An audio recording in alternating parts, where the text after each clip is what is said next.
5 Bizarre and Fascinating Chinese Emperors. Number 5. Tongan Timur. Tongan Timur, who had taken the throne when he was only 13 years old, was more interested in sex and Buddhist spiritualism than confronting the economic and natural disasters that had befallen China in the last few decades of Mongol rule. While his subjects were starving and dying from plague, Tongan Timur dressed up as a Buddhist priest and organized vast sex orgies in the Forbidden City. As rebellions broke out across China, Tongan Timur and his chief minister contemplated the bizarre idea of killing anybody with the surnames Zhang, Wang, Liu, Li, and Zhao. These were 5 of the most common surnames among the Chinese. Had the plan been carried out, over 90% of the population would have been exterminated. By 1368, a rebel Chinese army led by Zhu Yuanzhang had captured most of the country, and Tongan Timur fled his palace and took refuge in Mongolia, where he died in 1370. Number 4. Han Wu. His early life was exceptionally harsh. After being orphaned at age 16, Zhu became a Buddhist monk and took to begging and wandering to survive. Through his travels across his home province of Anhui, Zhu witnessed the widespread starvation and suffering of the common people under Mongol rule.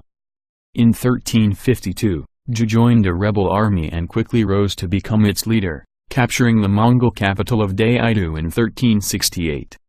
Once in power, Han Wu concentrated on driving out the last of the Mongols and restoring Chinese culture and values. In 1369, he ordered public schools to be built across the country, where students would study classic Chinese texts. Later, he re-established the bureaucratic civil service exam, an emblem of Chinese culture that had earlier been abolished by the Mongols. He also reformed the tax system, and left behind an influential legal code before his death in 1398. Number 3. Wang Mang. Some 1,900 years before Mao Zedong founded the Communist People's Republic of China, China's first socialist ruler, Wang Mang, seized power from a child emperor and founded the Xin dynasty in AD 9.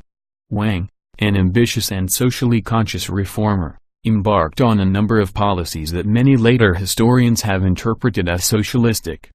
In an attempt to fix China's dire economic situation and a starving and poor peasantry, Wang's government took control of all the land in the country, and ordered that rich landholders equally redistribute their estates.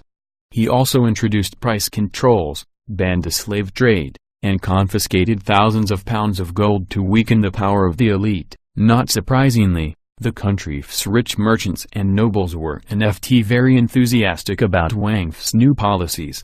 The reforms only worsened China's terrible economic crisis, and Wang called them off after only 8 years. Wang's timing, however, proved to be too late. A civil war erupted, and both the elite and the peasantry that he had tried to help took up arms against him. By the fall of AD 23, Wang realized that his situation was hopeless. As the rebels approached his capital of Changfan, Wang lingered in his palace, consorting with magicians and trying to cast spells.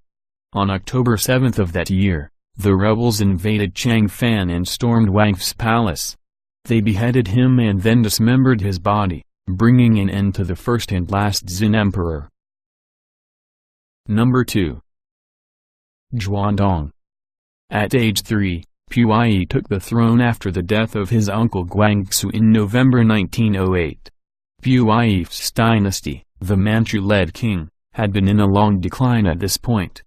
In October 1911, a democratic revolution broke out, and Puyi abdicated only a few months later as part of the peace negotiations. After more than 2,000 years as a monarchy, China was now a republic. Once World War II was over, the Soviets abducted Puyi and held him as a prisoner in the USSR for 5 years. Puyi was terrified to go back to China because he was considered a war criminal for helping the Japanese, but the Soviet authorities denied his request to stay in the country for good. In 1950, the Soviets returned Puyi to China, where he stayed in prison for almost a decade. After being released, Puyi worked as a gardener at the Beijing Botanical Garden. Number 1. Wu Zetian. Over the more than 2,000 years that China was ruled by emperors, Wu Zetian was the only woman who ever held the title. Originally a concubine of lowly origins, Wu became the empress after hatching a scheme to kill her own baby daughter. When the baby was only 1 week old, Wu suffocated her and pinned the death on Emperor Jiazong's wife, Empress Wang. Since Wang often visited the baby's nursery alone, the accusation stuck easily and she was dethroned. Wu spent the next few decades consolidating her power and ruling behind the scenes. It was not until 690, after Jiazong was long dead and she forced 2 of her sons off the throne, that Wu became the official emperor of China. While historians have traditionally criticized her as a violent ruler, her reputation has improved in recent times due to the stability of her reign, her reform of the civil service examinations, and her policy of keeping nationwide suggestion boxes in which ordinary subjects were allowed to criticize government officials. Still, Wu's ruthless attitude and secret police force made her many enemies during the time, and she was eventually forced off the throne after a coup in 705 by one of her sons.